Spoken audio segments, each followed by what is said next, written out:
arabaye none nginyaza umusore arongo ihene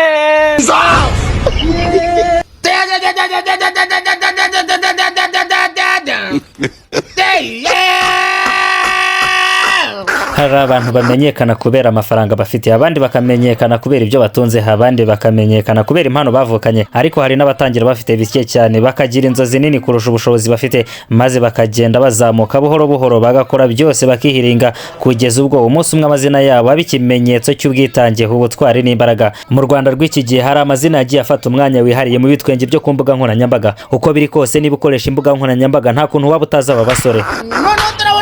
Nabonye ibintu byinshi ariko bigeze reka ntangire nakambira Imana ize yitwarira umugaragu wayo ngo mu karere ka Nyanza akomeje kubikoryo byinshi cyane bisekeje ku buryo abantu batangiye kuvuga nk'ingisho ushobora kuba ari Sodoma na Gomora igice cya kabiri. Uko biri kose wamaze kubamenya ni Burikantu na Buringuni. Ugifungura telefone yawe ukajya kuri YouTube, Instagram cyangwa se TikTok yewe n'izindi mbuga nkoranyambaga, biragoye ko uva utabonye amwe mu mashusho yabo mu buryo bumwe cyangwa se ubundi. Hari ubwo fungura video yabo ugira ngo uyirebe iminota mikeya cyangwa se amasegonda make, ariko nyamara bikarangira urebye video yose ukayirangiza cyangwa se ukayiva hari uko yimubizizi gushiranye. Byose biterwa n'imyitwarire yabo idasanzwe imbere ya kamera, impano idasanzwe y'aba basore tuma benshi babibazaho cyane. Mbese ubundi Burikantu n'uwuhe, Buringuni n'uwuhe?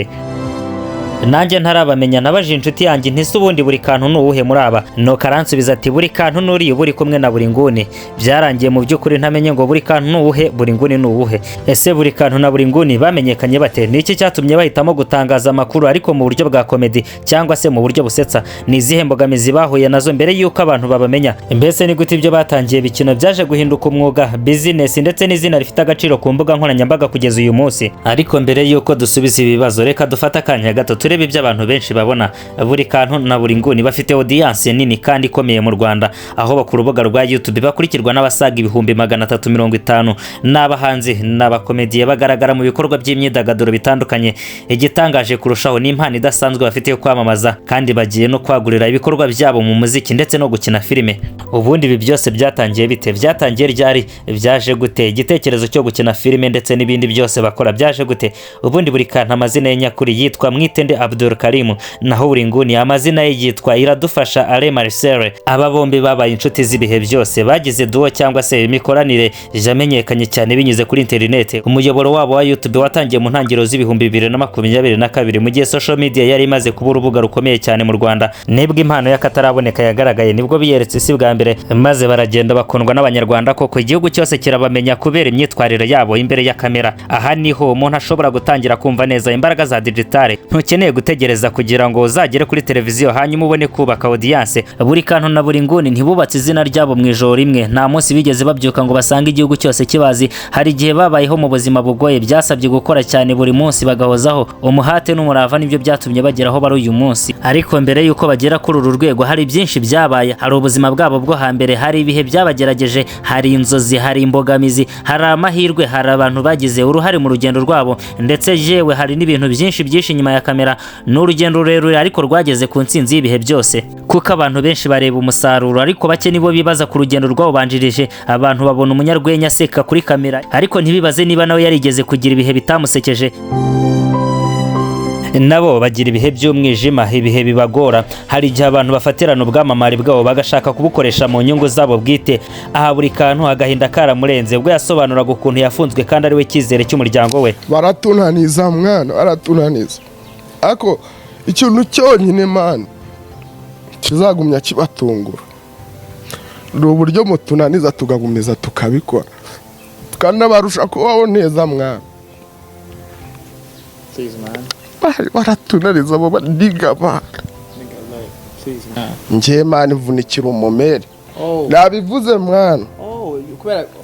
It's about mother.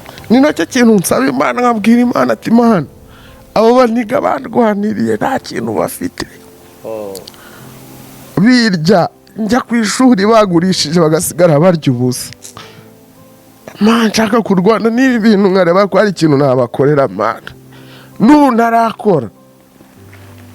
narakora bro.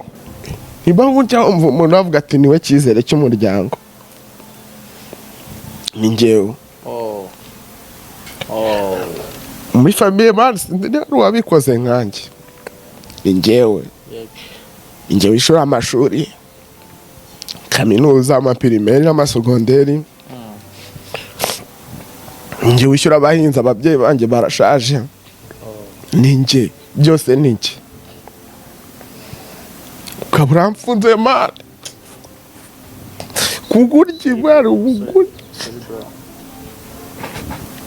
ukabura mfunze nibyo ndi mu mafuti ariko ntago igihugu cyacu mwana ari cyiza fo reka kuba umusanise mbivemo minge Iyi ni Rwanda Intelligent Mind, naho je mugiye kubana muri iki kiganiro. Nitwa Turatsinze Dominique. Kora subscribe, like, share and comment. Komeze kuryoherwa n'imizingo y'ibyegeranyo, inyandiko zicukumburanye ubuhanga, yewe n'amakuru y'ibyamamare dukomeza kubagezaho. Uyu munsi twabahitiyemo Burikantu na Buringuni, inzira y'urugendo rwabo, ibyo bahuye nabyo muri ubu buzima, uko bazamutse, uko bateye imbere. N'urugendo rugikomeje, urugendo rwo kwihangana, urugendo rwo kwamamara, urugendo rwo gukora cyane no kwihambira, urugendo rwo kudacika intege ndetse no kwizirika kuri buri kimwe cyose gishoboka. N'abaririmbyi, n'abahanzi, n'abanyamakuru, n'abacuruzi, ariko hari ikindi kintu gituma Burikantu na Buringuni batandukana n'abandi batangaza amakuru ku mbuga nkoranyambaga. Si amakuru gusa bavuga, ahubwo ni uburyo bayavuga. Iyo bakije kamera igatangira gufata amashusho, aba basore basa n'abinjiye mu rundi rwego, barasakuza, bakiyamira, bakavuza karuru, bagaseka, bagatungurwa n'ibyo bwabo barimo kuvuga. Rimwe na rimwe bakavuga amagambo umuntu atari yiteze, ubareba ntiyumva amakuru gusa, ahubwo anatwarwa n'imyitwarire idasanzwe y'abayatangaza. Hari igihe inkuru itangira nk'aho ari amakuru asanzwe, ariko mu kanya gato ibintu byose ukabona birahindutse. Umwe aratungurwa, undi agahita asakuza, undi agaseka, maze wa muntu wari ugiye kureba video y'iminota mike cyane akisanga amaze kuyirangiza yose. Bisa naho ari nka théâtre ntoya ikinirwa imbere ya kamera, ariko mu buryo bwo gutangaza amakuru. Amarira y'ibitwenge, gutungurwa, kwiyamira no gukoresha amagambo atunguranye si ibintu bigerwaho gutyo gusa cyangwa se kubw'amahirwe. Ni uburyo bwa gihanga bwo kwigarurira abantu, akaba ari wowe bahitamo kureba. Mu gihe internet yuzuyeho ibihumbi n'ibihumbi by'amashusho ashyirwaho buri munsi, umuntu agomba kugira ikintu gituma bamureba buri munsi baba bafite agashya. Uko wababonye ejo si ko babona uyu munsi. Rimwe na rimwe reaction, ubundi ni induru itunguranye, umuntu abataramenya neza ikigiye kuvugwa, ariko reaction cyangwa se imyitwarire yabo yako kanya ituma wibaza uti niki kibaye noneho, reka ndebe aba bantu bagiye kuvuga iki, niki kibaye, ubanza hahiye noneho mu mvugo z'ubu. N'ubuhanga budasanzwe, ariko kandi butagerwaho n'uwari we wese gutyo gusa. Nkahareba uko batangiye iyi video. Besha abantu ngarakwanze kukuri gikara ngo mbonye yuko ugiye nyuma y'imyaka Nyagatatu witwa Nyambona Titi bavugwa mu rukundo mwari cirani kubite ngo byarabaga bigoye ahantu ubonye Titi kwabura Nyambo ngo yewe no kubwirera amakuru agenda tubwiraga yuko kubera urukundo rwabo bakundanaga rukagera naho rujojoba, ariko hari nasho baragenda mu buryo busa n'ubwikora. Urumva ugize amatsiko yo kumenya ngo byagenze bite, kabone n'ubwo aya makuru haba hari ahandi waba warayumvise. Aha niho imbaraga zabo zo gutangaza inkuru zigaragarira. Ntabwo bavuga nk'umuntu usoma amakuru gusa, ahubwo banayakinamo ikinamico. Ntabwo basobanura inkuru gusa, ahubwo banayigira urwenya. Iyo bafite inkuru ibabaje ushobora kubona emotion, reka nawe iyo ari inkuru isekeje ibitwenge byabo bihinduka igice cy'inkuru. Hari igihe amagambo yabo atunguranye aba ari yatuma video yabo iguma mu mitwe y'abantu. Umuntu ashobora kwibagirwa igice cy'amakuru yavugwaga, ariko akibuka uburyo umwe muri bo yatunguwe, ukundi yasetse, cyangwa se uko ijambo ryaje mu kanya gato umuntu ataryiteguye. Hari amagambo azwi cyane mu Rwanda yahimbwe, haracurwa, hanonosorwa ndetse akwirakwizwa n'aba bagabo. Mu yamenyekanye cyane harimo umupuri, umusuwagege, umwumbunda, umundende, yewe n'umuzutu, nubwo wahozeho kuva na kera na kare. Babarira utunikira video ya Yamana arimo aravuza umwumbunda ngabatari kubyumva neza ni video wari guturitsa umusuwagege cyangwa gushwanyaguza umupuri ngo nkurikije iki cyane umuzutu gifite n'ubwiza. Aho waba uri hose mu gihugu ntabwo bishoboka ko waba utarumva aya magambo, bigaragaza influence n'umwihariko wabo muri showbiz nyarwanda.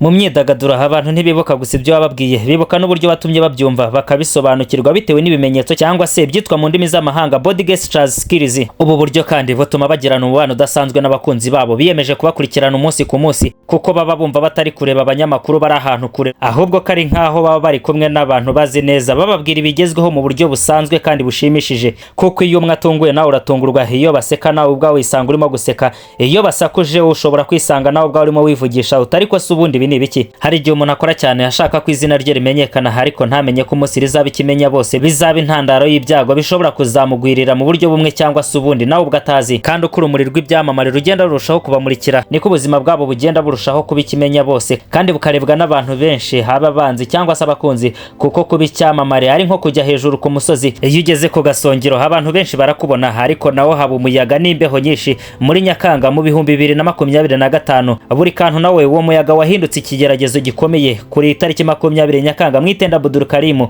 uzwi nka Burikantu yatawe muri yombi na RIB nyuma y'ikibazo cyabereye mu rugo y'Ikinyinya. RIB yatangaje ko yarakurikiranyweho gufungirana abakobwa babiri bari baje kumureba kugira ngo abafashe mu kiganiro bakora ku mbuga nkoranyambaga. Ikibazo cyavutse nyuma yo kutumvikana kubijyanye n'amafaranga yari yabatanzeho. Inkuru yahise ikwira mu buryo busa n'umuriro kuri internet. Noneho wa muntu abantu bari bamenyereye kubona seka hasakuza yiyamira kandi atangaza amakuru mu buryo busetsa, noneho izina rye ryagaragaye mu yindi nkuru itari yo gusetsa. Kandi icyo gihe nibwo umuntu amenya ko kwamamara bifite impande ebyiri. Hari igihe izina ryawe rikuzamura, ariko hari n'igihe kwamamara kugukurira mu bindi bibazo utari warigeze uhura nabyo na mbere.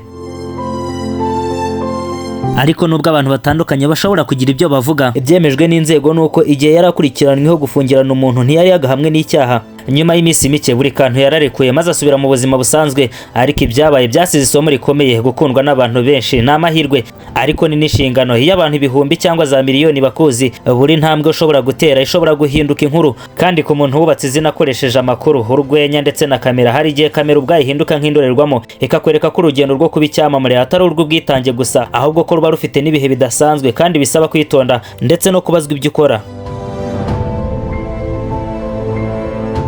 Impano ya Burikantu na Buringuni ntiyagarukiye kugufata inkuru no kuyishyira mu rwenya gusa, ahubwo hari ikindi kintu gitangiye kugaragara buhoro buhoro, ubugeni bwo kwamamaza. Kuri bo publicité ntabwo iba gusa umuntu ahagaze imbere ya kamera cyangwa se ari imbere ya kamera avuga ati gura iki cyangwa gura kiriya, ahubwo kuri b'igicuruzwa gihabwa inkuru, character kikahabwa ndetse n'ubuzima, maze kwamamaza bikaba nk'agace gato ka filime. Umuntu yireba ashobora gutangira areba hashaka kumenya ibigiye kuba hagati y'abantu babiri muri seni, ariko nyuma akaza kumenya ko icyo gicuruzwa aricyo cyihishe inyuma y'iyo nkuru yose.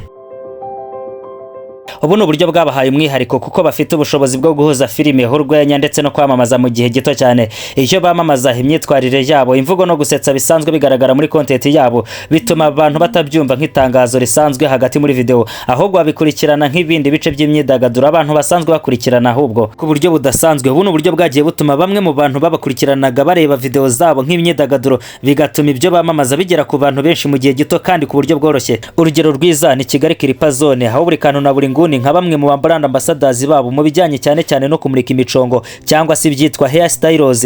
Rekana we Burikantu umwana yamuryamye mu gituza arangije aravuga ngo nibashake bazankuremo impyiko banansoreshe miliyoni 600 nzabyemera. Kumbe Burikantu arakano yari yambare mu mutwe, wengera kamukuramo umwana abonye mu mutwe wa Burikantu avuga ati wabeshya gakusa na debeni kumbura sanara kifaya ndapfukama ndavuga ati wambabariye ko nashaka kuzakubomora. Wengera garutse asanze hano nari ndabugatireka nkubomore ni wowe utumye umwana abona ukuntu nsa nabi mu mutwe, arangije avuga ati ngenda korekana nkujyana abana ne bazajya bakunda bazajya bakwirukaho. Ndavuga ntanjyanye ku mupfumu we, ndamubaza ati bazajya bampa umusuwageje, aravuga ati bazajya baguha umusuwageje. Aranjyana mama we, kumbi yaranjyanye muri Kigali Kilipa Zone. Yesu we nawe anyereka blueprint y'amakwafa agezweho, aravuga ati kwafa barayinterekaho, ati barayiguterekaho mukanyuma y'iminota mike yarekana we debeni promax dore umucongo Yesu we ndarwara sida we, abakobwa batangiye kumamagara telefone nenda gute. Hari kandi amashusho yabo yamamaza ibinyobwa yagiye agera ku bantu benshi, nk'urugero video yabo yamamaza Mutwari Energy Drink, Super Commando, B1 Gin ndetse n'ibindi binyobwa yamaze kurebwa n'abarenga miliyoni 1 ku rubuga rwa YouTube ndetse n'izindi mbuga nkoranyambaga bakoresha zitandukanye. Reka nawe Buringuni yabwiye Burikantu ngo ino hano ku Ruyenzi ntabonye umukobwa w'icyotara. Reka nawe bambutse Nyabarongo bananiwe barangije bakuramo kubita Kamutware Jinja, barabanza ba boosting imbaraga. Bari bananiwe nawe ngakunga kuno ku Kanyabugabo kabagakubiye,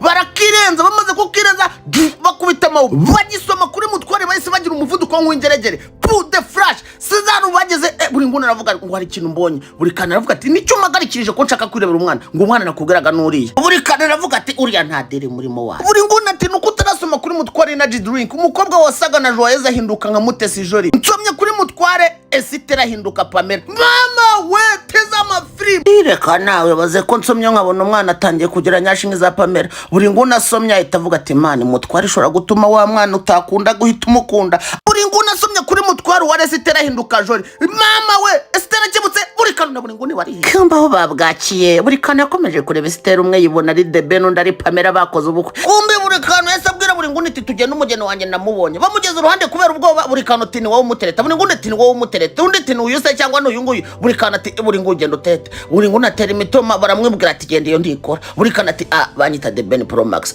mfite sheni ya $500,000 ati ndagukunda ati ngiye buriya nzi no gubomora Esther katira Burikantu akora inama ati umwana tumuye mutwara ahita tubona nka The Ben kumbi bazanye mutwara umwana araserebura reka nawe umwana akishima natwe nk'abajene twose dutangira kumurya agafoto turavuga ati uyu turamutame iyi mureba ni mutwarira nurira amaze kwisoma turavuga ati muti wakoze reka tumwireke dufata pose Burikantu na Buringuni bahinduka Medinadiri yewe we dufata pose umukobwa yatubona ko twabe Medina The Ben mama we ntago wanywa mutware ngo bazagukatire reka nawe ndebera abakoboye umukobwa yatavuga ati muze mbere kuko tubigenza Burikantu ugiye kuzimya station umukobwa turamuterura reka nawe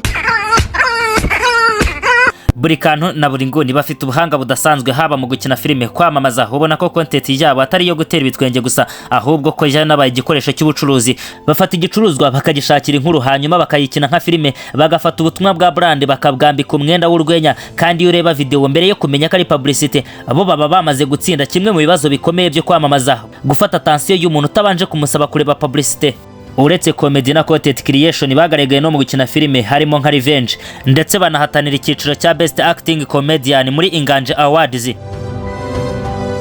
kuko Burikantu na Buringuni batweretse ko kamera nto ishobora kuvamo izina rinini kandi igitwenge gishobora kuvamo umurage ukomeye bafasha amakuru yo ku mihanda n'ibigezweho ku mbuga nkoranyambaga babishyiramo ubuhanga urwenya n'imbaraga zabo kugeza ubwo amajwi yabo yumvikana hirya no hino mu Rwanda ntago urugendo rwabo rwabaye umurongo ugororotse habayemo kuzamuka no kumanuka amashyi n'amagambo urumuri n'igicuku ariko urugendo rurakomeza bakomeza gukora bakomeza guhanga uyu munsi amazina yabo si amagambo ari kuri screen gusa ni ikimenyetso cy'uko iyi mpano ihuye n'umunyamurava iba umuriro utazima kandi nkuko bavuga bati uwazindutse kare kwiriba ni uvoma nabo barazindutse baravoma baranywa bashira inyota ndetse basigira n'abandi amazi yo kunywa Burikantu na Buringuni ni mwebwe mbwira inkuru yanyu iracyandikwa kamera iracyafunguye urubuga runini ruracyahari abanyarwanda babitezeho byinshi kandi inyenyeri yanyu niba mukomeje kuyibungabunga ntizazimirira mu mwijima iyi ni Rwanda Intelligent Mind naho nge mwabanye nitwa Turatsinze Dominique kora subscribe like share and comment tukomeze kuryoherwa n'imizingo y'ibyegeranyo inyandiko zicukumburanye ubuhanga